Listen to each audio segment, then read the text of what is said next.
Hello, and welcome to this series of embodied prayer meditations. I'm Rachelmichael. As part of the leadership team here at St John's and St Mary's Isleworth, I have some involvement in the prayer activities within our parish.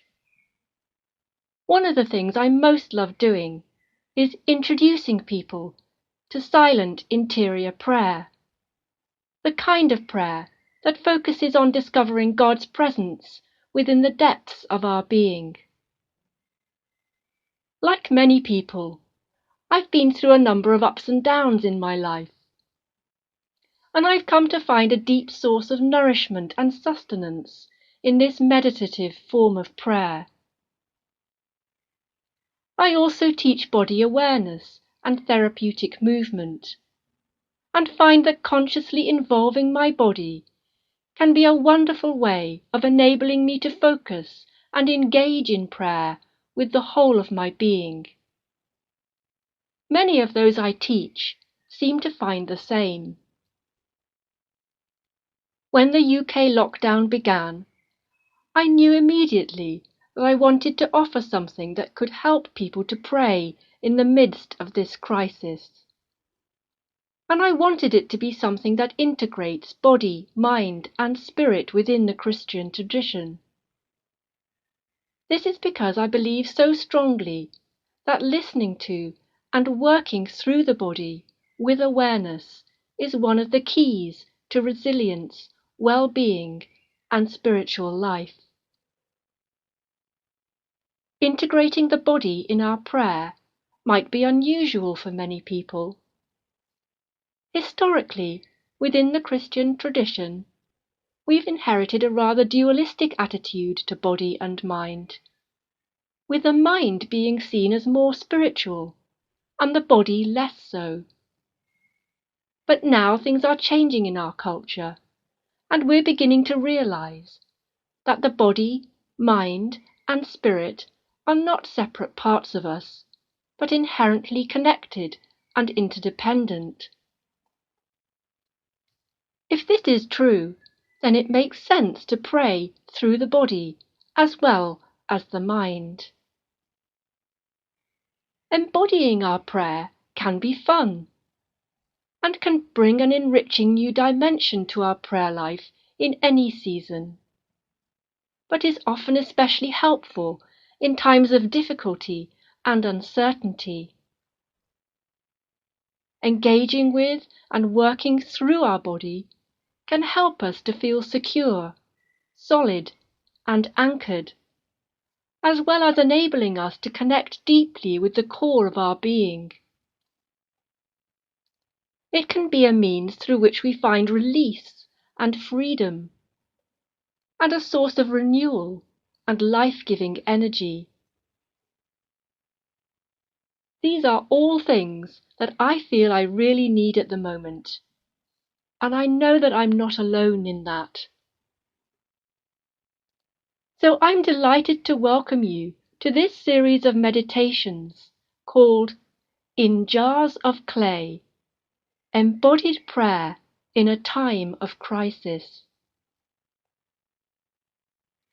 As we all know, we're living through challenging and uncertain times, and the enforcement of social distancing, meaning that people are spending much longer alone than usual, adds another difficulty that we have to cope with. So often in times of anxiety or sorrow, our first instinct is to draw close to those we love, and yet this is being denied to us, at least in a tactile, physical sense. At times like this, prayer can be a lifeline, and yet praying alone can be hard. Throughout the ages, however, many saints and mystics, following the pattern of Jesus' life, have actually sought times of solitude and isolation in order to journey more deeply in their relationship with God. Solitude is challenging because it reveals our vulnerabilities and our need to connect with something bigger than ourselves. Often social contact and other networks of work, leisure, and fellowship fulfill that need. But there is something beyond all these things.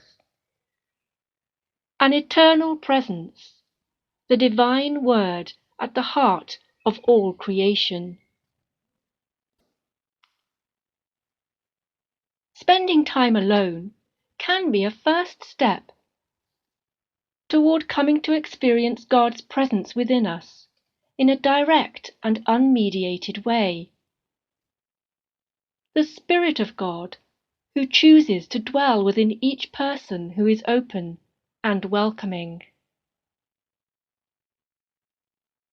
What if we came through this season of uncertainty and loss, able to rejoice in the new ways that we have found to nourish our spiritual life? What if we ended up becoming more sensitive to and aware of God's presence, not only out there, but also deep within? Wouldn't that be amazing? This is not to underestimate the challenges that we face in terms of rebuilding our lives. But the more we are grounded in God, the better placed we will be to go forward when the time is right. In developing this series of meditations, I've been inspired by a passage of Scripture from St. Paul's teaching in his second letter to the Christian community at Corinth. For God, who said, "Let light shine out of darkness," made his light shine in our hearts to give us the light of the knowledge of the glory of God in the face of Christ. But we have this treasure in jars of clay to show that this all-surpassing power is from God and not from us. In contemplative prayer, we begin by focusing internally, within ourselves. Now, focusing within might be the last thing you feel like doing right now. Have I not been on my own for days? I hear you say. But in contemplative practice, looking within is just the starting point. St. Paul tells us that we have this treasure, by which he means the knowledge of God, in jars of clay. What does he mean by that? A jar is a homely vessel, used for ordinary, everyday things. Clay is a very earthy substance. I'm reminded of the creation story, in which God created Adam from the dust of the earth. The name Adam literally means earth creature. There is an invitation here to connect with the down-to-earth reality of our lives, even including the physical dimension.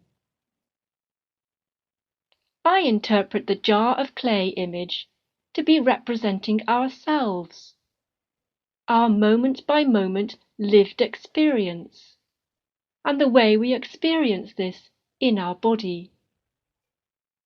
But it doesn't end there, because God breathed life into Adam. When we connect within through awareness of our body, we are taking the first steps towards discovering the treasure in the jar. The life of God's Spirit breathed into us, the indwelling presence of Christ. This series of meditations introduces people to interior silent prayer through awareness of the body, the breath, movement, and the use of guided imagery inspired by passages of Scripture.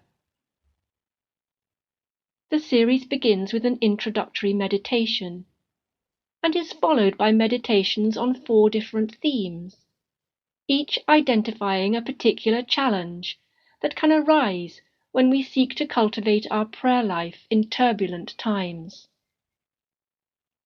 The themes are anxiety, sadness, agitation, and hopelessness, and each meditation approaches the task of staying present in a slightly different way.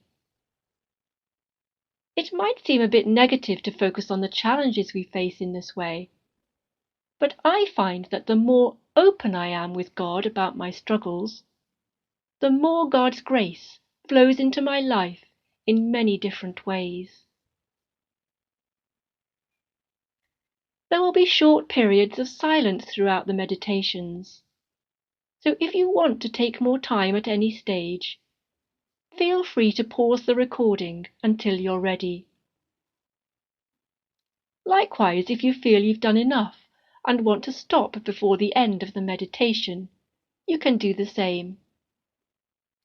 You are in control of how you participate throughout. So if any of my suggestions don't seem right for you, feel free to adapt things or leave things out. This also applies to the movement ideas that I will give. If you find that what I'm suggesting doesn't work for you, feel free to adapt it to suit your own body. At the end of the prayer time, give yourself time to reconnect gently with your surroundings before continuing with what you need to do next. You might also like to write a few notes about your experience at the end of each meditation.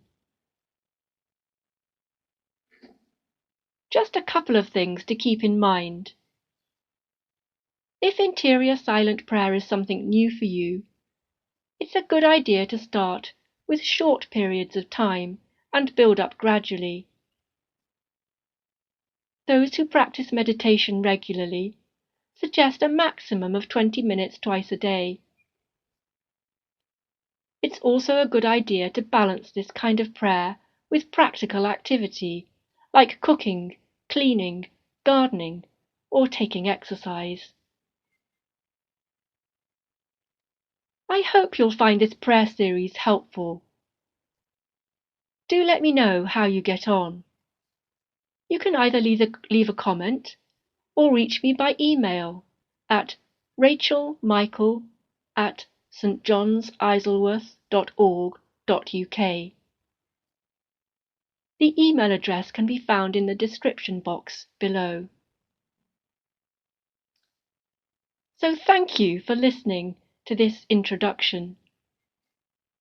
In the next video, I'll lead you in an introductory meditation to help you to focus within and give attention to your breathing and awareness of your body.